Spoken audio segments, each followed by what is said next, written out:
Bruce, you must have something really good too. Of course I do. It's Bruce Danielson, and I guess I'm here to entertain you too.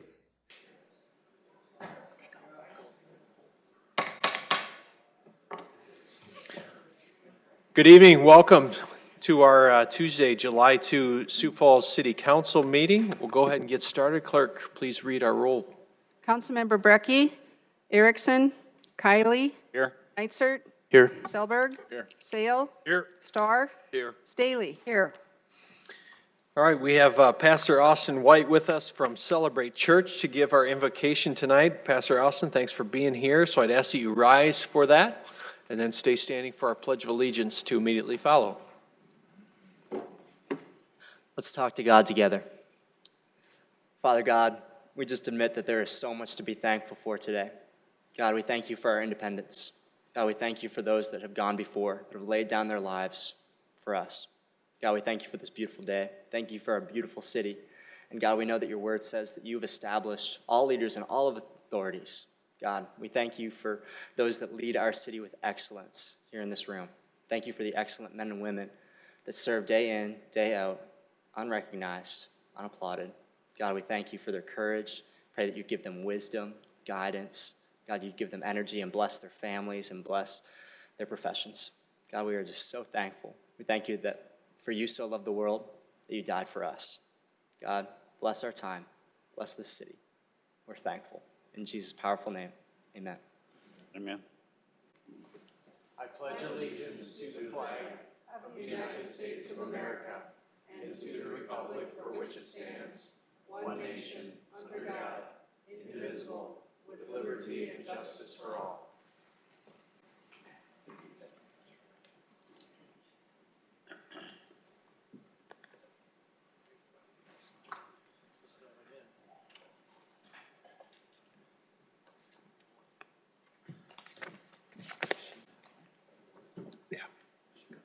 No, it's gone.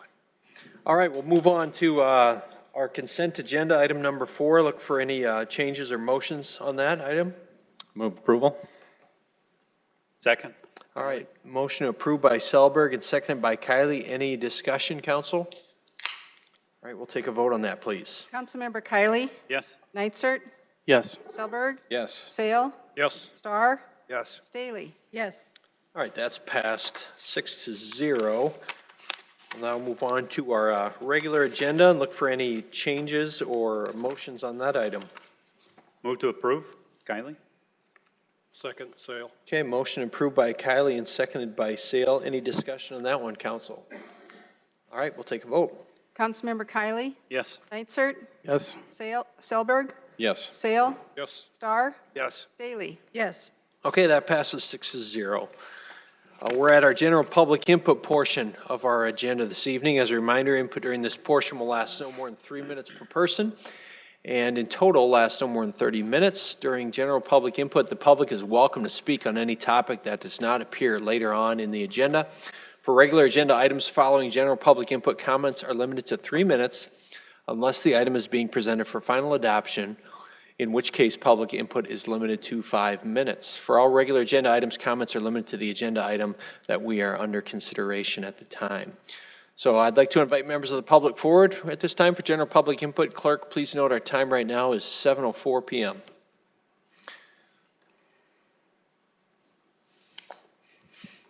Good evening. Good evening. Greetings.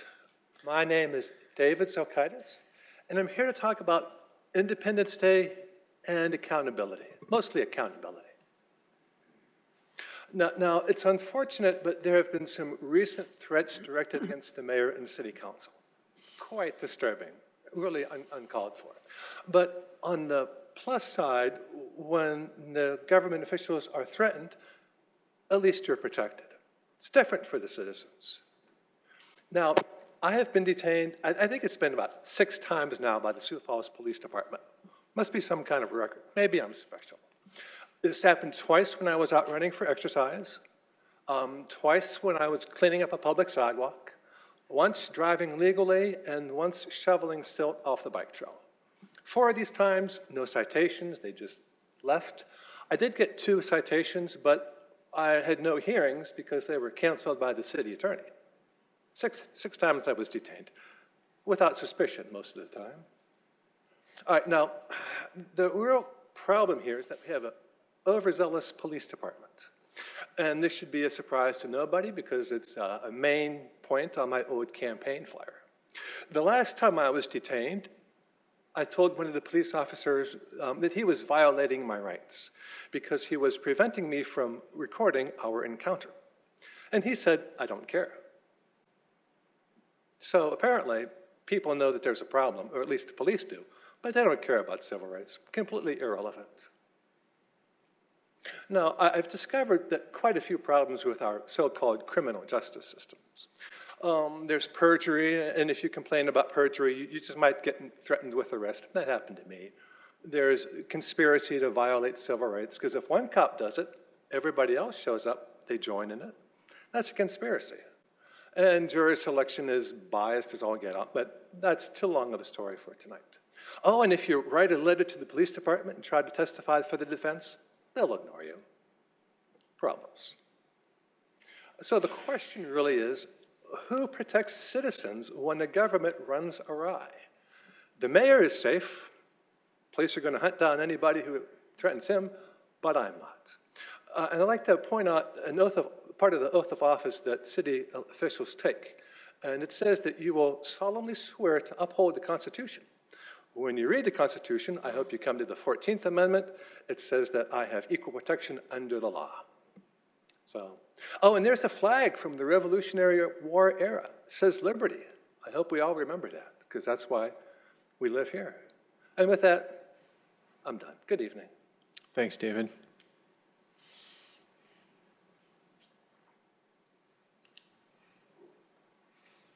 Good evening. Sioux Falls. I want to congratulate Sergeant Van Rokel and the Street Crimes Unit on the hard work that they have done in a difficult time of arresting massage parlors with Mr. Ken Culler's tenants. It is very political, and they're in a tough spot on arresting these individuals and trying to bring them to justice. They had spent multiple hours, thousands of dollars of taxpayers, and continuing this week to keep arresting Mr. Ken Cutler's tenants that is on his property for illegal massaging and prostitution.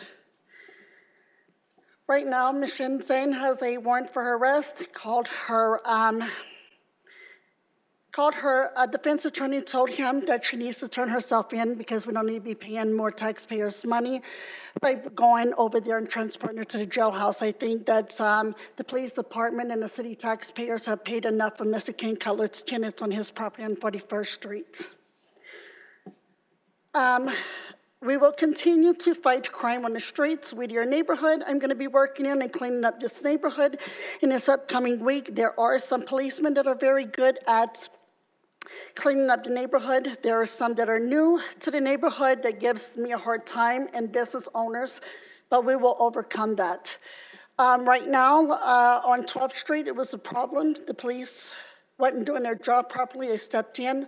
We don't have no more issues at that Mexican restaurant as of last week. I understand that the police officers are new, and they are new to the streets, and it takes a while to learn everything of the laws and the ins and the outs of the laws here.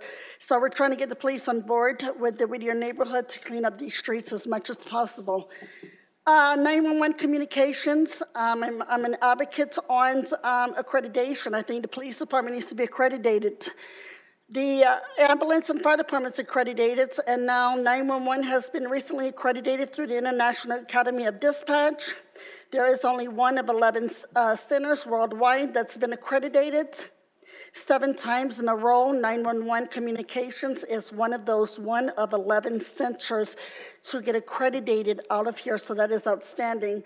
And I ask that the mayor's office work with the chief of police and get his police department accredited. I'm sure that the taxpayers will pay the money to get his police department accredited. Everybody else is accredited except for the police department. It shows structure and organization within an organization. When you have accreditation, it holds people responsible and also does structure and organization as well in a department, whether it be fire or police or ambulance department. Thank you. Thank you, Sierra. Anyone else this evening? All right, clerk, next item, please.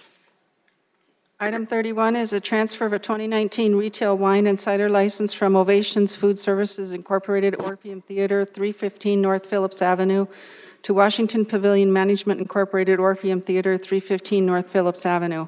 Item 31 is a new 2019-20 retail malt beverage South Dakota Farm wine license for Washington Pavilion Management Incorporated, Orpheum Theater, 315 North Phillips Avenue.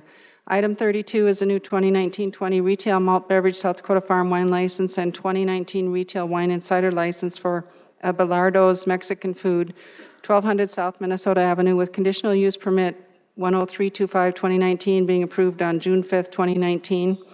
Item 33 is a new 2019-20 retail malt beverage South Dakota Farm wine license for Covert Artesian Ales, 605 South Watson Avenue, Suite 130, CUP not required.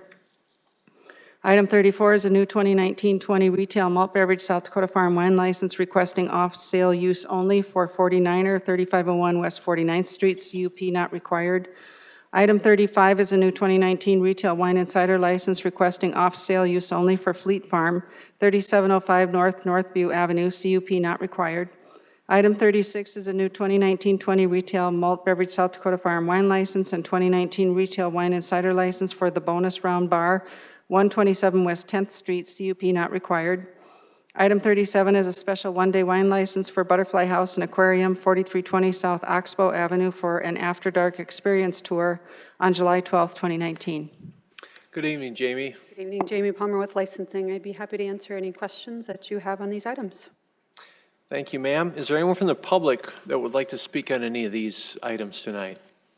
All right, council, do you have any questions for Jamie on items 30 to 37? Look for a motion on these. Move to approve.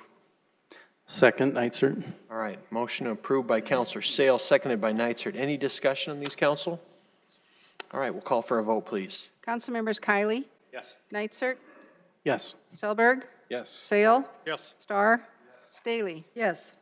All right, that passes 6-0. We're on item 38. Item 38 is the second reading, an ordinance of the City of Sioux Falls, South Dakota, amending the Code of Ordinances of the city by revising Chapter 110, licenses to remove reference to gun dealers from separate consideration.